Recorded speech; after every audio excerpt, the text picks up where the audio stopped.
नमस्ते। आज के इस खास विश्लेषण में हम सबका स्वागत है।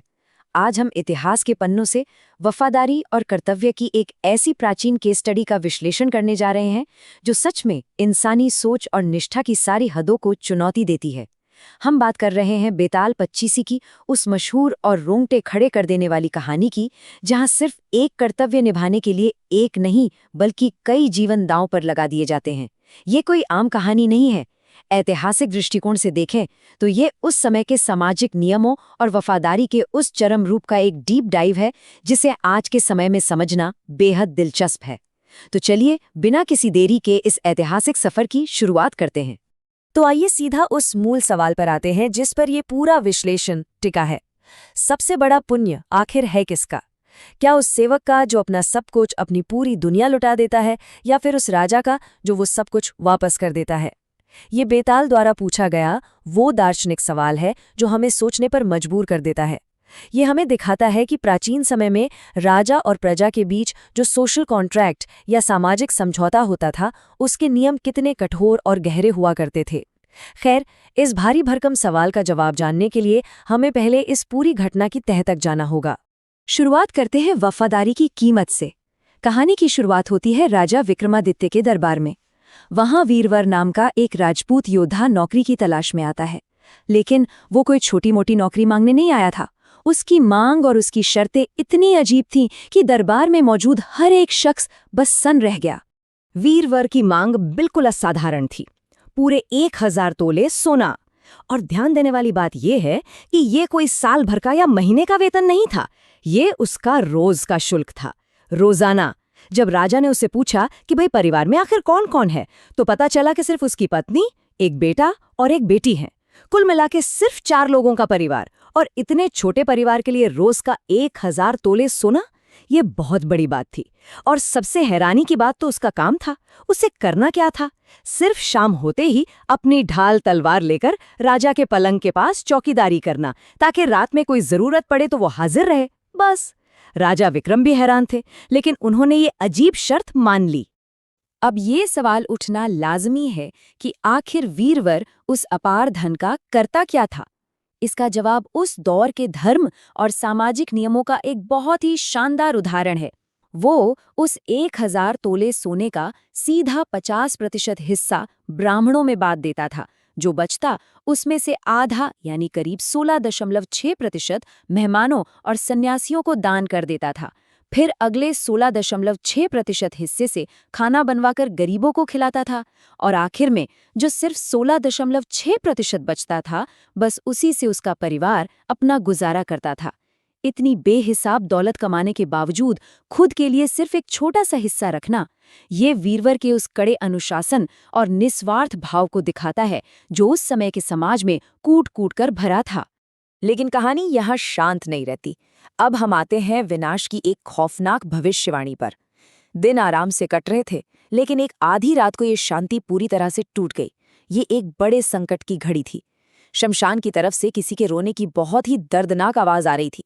राजा विक्रम ने तुरंत अपने उस वफादार और महंगे चौकीदार वीरवर को बुलाया और कहा कि जाके पता लगाओ कितनी रात गए शमशान में कौन रो रहा है और क्यों रो रहा है। और वीरवर बिना एक सेकंड की भी देरी किए उस भयानक शमशान की ओर निकल पड़ा। शमशान के अंदर पहुंचकर वीरवर ने जो नजारा देखा वो किसी के भी रोंगटे खड़े कर दे। वहां एक स्त्री थी जो सिर से लेकर पांव तक भारी गहनों से लदी हुई थी। वो बुरी तरह से अपना सिर पीट पीट कर रो रही थी, लेकिन सबसे डरावनी बात यह थी कि उसकी आंखों से एक भी आंसू नहीं गिर रहा था, बिल्कुल सूखी आंखें। वीरवर ने हिम्मत करके जब परिचय पूछा तो उसने बताया कि वो राजलक्ष्मी है, यानी शाही समृद्धि और ऐश्वर्य की देवी। इस तरह राजलक्ष्मी का बिना आंसुओं के रोना किसी बहुत ही गहरे और अमंगलकारी संकट का साफ इशारा था।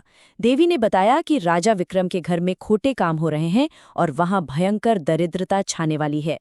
राजलक्ष्मी ने आगे जो बताया उसने तो जैसे जमीन ही खिसका दी। एक खौफनाक भविष्यवाणी।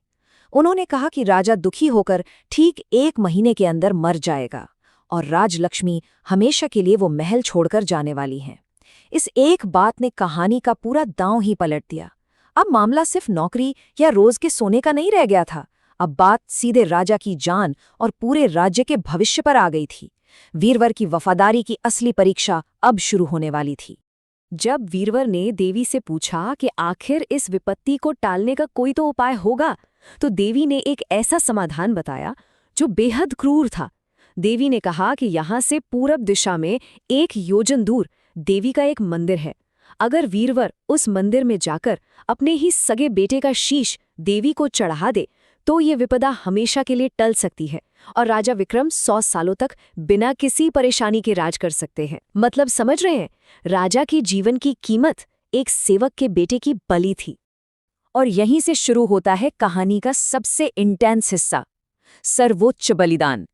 इस खौफनाक उपाय को सुनकर वीरवर डरा नहीं, भागा नहीं, बल्कि वो सीधा अपने घर गया। उसने आधी रात को अपनी पत्नी और बच्चों को जगाया और राजलक्ष्मी की बताई हुई एक एक बात बिल्कुल जस की तस उनके सामने रख दी। ये वो पॉइंट है जहां हमें ऐतिहासिक दृष्टिकोण से प्राचीन काल के पारिवारिक और सामाजिक मूल्यों की एक ऐसी तस्वीर दिखती है जो आज के समय में शायद हम सोच भी न सकें। वीरवर के बेटे का जवाब सुनकर सच में दिमाग सुन्न हो जाता है। एक छोटे से बालक का वो उत्साह से भरा जवाब हमें बताता है कि उस समय कर्तव्य और वफादारी का जो पदानुक्रम यानी हायरार्की ऑफ लॉयल्टी थी, वो कितनी गहरी थी। बेटे ने कहा कि पिताजी, ये तो बहुत ही खुशी की बात है, और उसने बकायदा 3 कारण गिना दिए। पहला, पिता की आज्ञा का पालन, दूसरा, स्वामी यानी राजा का काम, और तीसरा, अपने इस शरीर को देवता को समर्पित करने का मौका। जरा सोचिए, इस ऐतिहासिक सोच में इंसान के अपने अस्तित्व से कहीं ज्यादा ऊपर उसके कर्तव्य और बलिदान को रखा गया था। और पत्नी, उसकी प्रतिक्रिया भी कुछ कम हैरान करने वाली नहीं थी।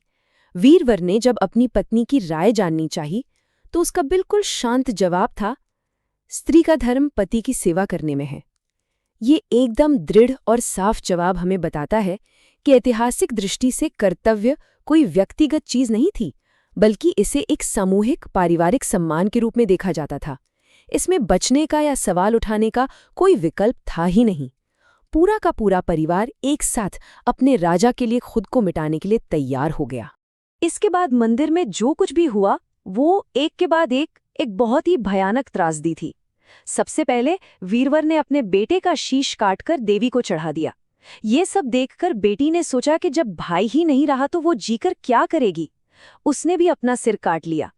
अपने दोनों बच्चों को आंखों के सामने मृत देखकर उस दुखी माँ ने भी बिना सोचे वही रास्ता चुना। और अंत में वीरवर, उसने सोचा कि अब इस पूरी तरह से खाली हो चुके संसार में उसके जीने का क्या मतलब है। उसने भी अपना सिर काट डाला। एक राजा की जान बचाने के लिए एक वफादार सेवक ने अपने पूरे वंश को ही खत्म कर दिया। अब कहानी के दूसरे पहलू पर आते हैं, राजा का बोझ। राजा विक्रम, जो इस पूरी घटना का छुपकर पीछा कर रहे थे और सब कुछ देख रहे थे, जब वो मंदिर पहुंचे तो वो पूरी तरह से सन्न रह गए। एक ऐसा दृश्य जिसने उन्हें अंदर तक हिलाकर रख दिया। सिर्फ उनके 1 महीने के जीवन को 100 साल में बदलने के लिए 4 बिल्कुल निर्दोष लोगों ने अपनी जान दे दी थी।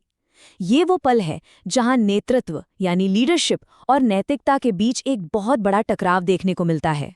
राजा के मन का वो भारी बोझ बस इस एक पंक्ति से छलक पड़ता है, ऐसे राज करने पर धिक्कार है।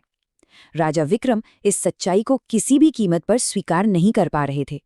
एक लीडर के रूप में उनका ज़मीर उन्हें झकझोर देता है।